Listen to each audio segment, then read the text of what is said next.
ഹോർമുസിൽ ലോകം ആശങ്കയിൽ തുടരുമ്പോൾ ചില നിർണായക തീരുമാനങ്ങളാണ് ഇപ്പോൾ പുറത്തുവരുന്നത്.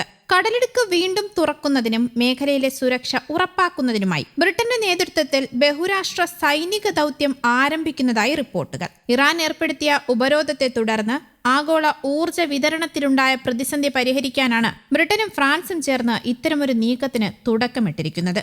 അമേരിക്കയുടെയും ഇസ്രയേലിന്റെയും ആക്രമണങ്ങൾക്ക് മറുപടിയായി കഴിഞ്ഞ മാർച്ചിലാണ് ലോകത്തെ പ്രധാന എണ്ണക്കടത്തു പാതയായ ഹോർമുസ് കടലിടുക്കിൽ ഇറാൻ ഉപരോധം ഏർപ്പെടുത്തിയത്.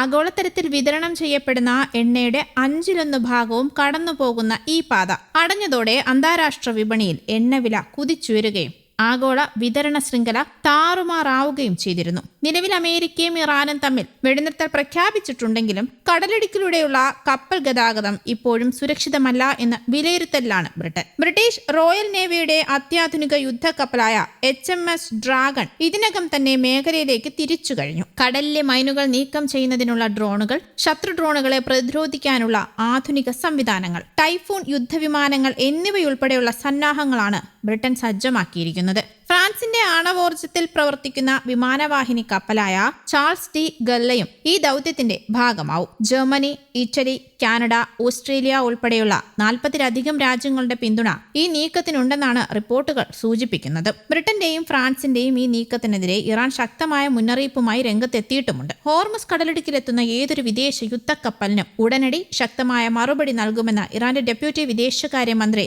ഖാസം ഖരീബാബാദി പ്രസ്താവിച്ചു. മേഖലയിൽ ഇറാൻ വിന്യസിച്ചിരിക്കുന്ന ഡ്രോണുകൾ, ക്രൂയിസ് മിസൈലുകൾ, പീരങ്കിപ്പട എന്നിവ അന്താരാഷ്ട്ര സൈനിക സംഘത്തിന് വലിയ വെല്ലുവിളിയാകുമെന്ന് പ്രതിരോധ വിദഗ്ധർ വിലയിരുത്തുന്നുണ്ട്. സായുധ പോരാട്ടങ്ങൾ പൂർണ്ണമായും അവസാനിച്ച ശേഷം മാത്രമേ ഹോർമുസ് കടലിടുക്ക് തുറക്കുന്നതിനുള്ള പ്രധാന നടപടികൾ ആരംഭിക്കൂ എന്നാണ് ബ്രിട്ടീഷ് പ്രധാനമന്ത്രി വ്യക്തമാക്കുന്നതും. കടൽപാതയിലെ മൈനുകൾ നീക്കം ചെയ്യുക, ചരക്ക് കപ്പലുകൾക്ക് സുരക്ഷ ഉറപ്പാക്കുക, ആഗോള സമ്പദ് വ്യവസ്ഥയെ ബാധിക്കുന്ന ഊർജ്ജ പ്രതിസന്ധിക്ക് ഒരു പരിഹാരം കാണുക എന്നിവയാണ് ഈ ദൗത്യത്തിന്റെ പ്രധാന ലക്ഷ്യങ്ങളായി പറയുന്നത്. എന്നാൽ ഇറാന്റെ ശക്തമായ സൈനിക സാന്നിധ്യമുള്ള ഈ മേഖലയിൽ ഏത് സമയത്തും പ്രകോപനം ഉണ്ടാകാനുള്ള സാധ്യത അവിടെ നിലനിൽക്കുന്നുണ്ട് എന്നത് മറ്റൊരു വസ്തുത. അതേസമയം ഇറാന് മുന്നറിയിപ്പുമായി അമേരിക്കൻ പ്രസിഡന്റ് ഡൊണാൾഡ് ട്രംപ് രംഗത്തെത്തിയിട്ടുമുണ്ട്. നിലവിലെ സാഹചര്യം കൊടുങ്കാറ്റിന് മുൻപുള്ള ശാന്തത മാത്രമാണെന്ന് പറഞ്ഞ ട്രംപ് ഇറാന്റെ ഭാഗത്തു നിന്നും പ്രകോപനപരമായ നീക്കങ്ങൾ തുടർന്നാൽ തിരിച്ചടി കനത്തതായിരിക്കുമെന്നാണ് മുന്നറിയിപ്പ് നൽകിയിരിക്കുന്നത്. ഓപ്പറേഷൻ സ്ലെഡ്ജ് ഹാമർ എന്ന പേരിൽ ഇറാനിലെ ആണവ കേന്ദ്രങ്ങളും സൈനിക താവളങ്ങളും ലക്ഷ്യമിട്ട് വ്യോമാക്രമണം പുനരാരംഭിക്കാൻ അമേരിക്ക പദ്ധതിയിടുന്നതായി അന്താരാഷ്ട്ര മാധ്യമങ്ങൾ റിപ്പോർട്ട് ചെയ്തിരുന്നു. വളരെ മോശം സമയമാണ് ഇറാനെ കാത്തിരിക്കുന്നത്